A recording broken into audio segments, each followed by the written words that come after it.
Jadi topik kita ini memang lebih dikhususkan untuk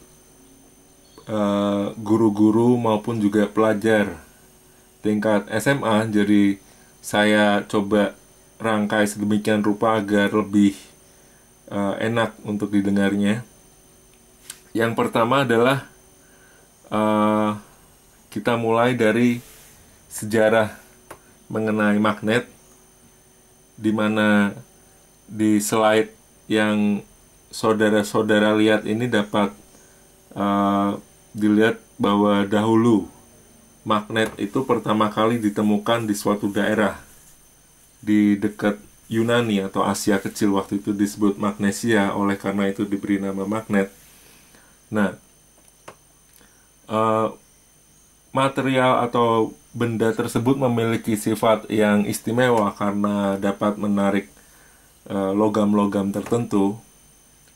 Lalu dari situ orang menggunakan untuk berbagai macam keperluan. Salah satunya yang kita ketahui yaitu para pelaut zaman dahulu menggunakan magnet untuk keperluan kompas atau untuk mencari tahu bagaimana arah mata angin.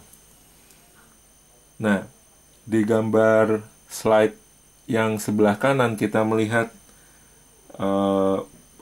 bagaimana interaksi atau apabila kita dekatkan kutub-kutub magnet. Jadi di sini kita melihat bahwa dalam magnet ada dua buah kutub, yakni kutub utara dan kutub selatan, di mana apabila kita dekatkan kutub-kutub yang sama, misalkan selatan dan selatan atau utara dan utara, maka magnet-magnet tersebut akan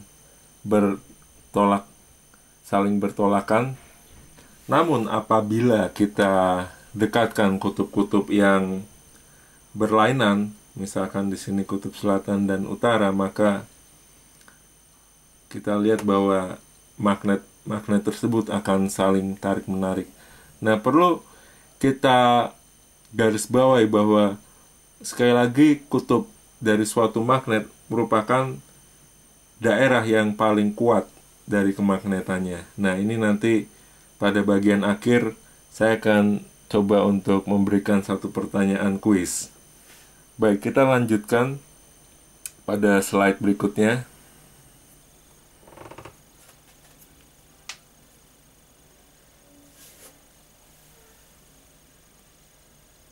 Nah, di gambar sebelah kiri adalah mengenai percobaan sederhana untuk melihat bagaimana medan magnet yang ada di sekitar kutub-kutub magnet.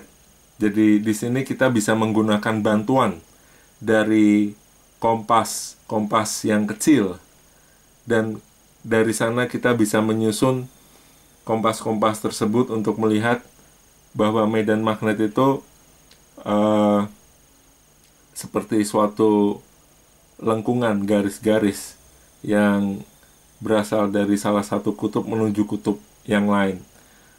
Nah, kita juga bisa melakukan percobaan yang sederhana, yakni menggunakan pasir besi yang ditaburkan di sekitar sebuah magnet, di mana nanti kita juga akan mendapati garis-garis atau lengkungan-lengkungan yang serupa, di mana garis-garis tersebut atau lengkungan tersebut menggambarkan medan magnet yang ada di sekitar magnet batang. Jadi di sini memperlihatkan bahwa sekali lagi daerah yang paling kuat dari suatu magnet adalah daerah kutub-kutub magnet tersebut. Baik, kita lihat di bagian selanjutnya. Nah, seperti yang saya sampaikan sebelumnya bahwa dahulu para pelaut-pelaut handal menggunakan magnet, khususnya kompas, untuk mengetahui arah mata angin, di mana mereka menggunakannya ketika berada di tengah lautan atau misalkan untuk mencari suatu daratan. Nah, hal tersebut dimungkinkan karena sebenarnya bumi kita ini juga boleh dibayangkan sebagai sebuah magnet di mana ada kutub utara dan kutub selatan yang mempengaruhi jarum-jarum kompas yang digunakan oleh para pelaut tersebut. Nah, selain itu medan magnet yang dimiliki oleh bumi juga sebenarnya memiliki suatu kegunaan yang lain, di mana kalau kita melihat gambar slide yang ada di kanan atas menggambarkan bahwa medan magnet bumi kita ini melindungi bumi dari partikel-partikel bermuatan listrik yang dihamburkan oleh matahari kita. Nah, akibatnya adalah ketika partikel-partikel ini dibelokkan di beberapa bagian bumi tertentu, kita dapat melihat bagian yang bercahaya yang disebut aurora. Ini sangat indah sekali.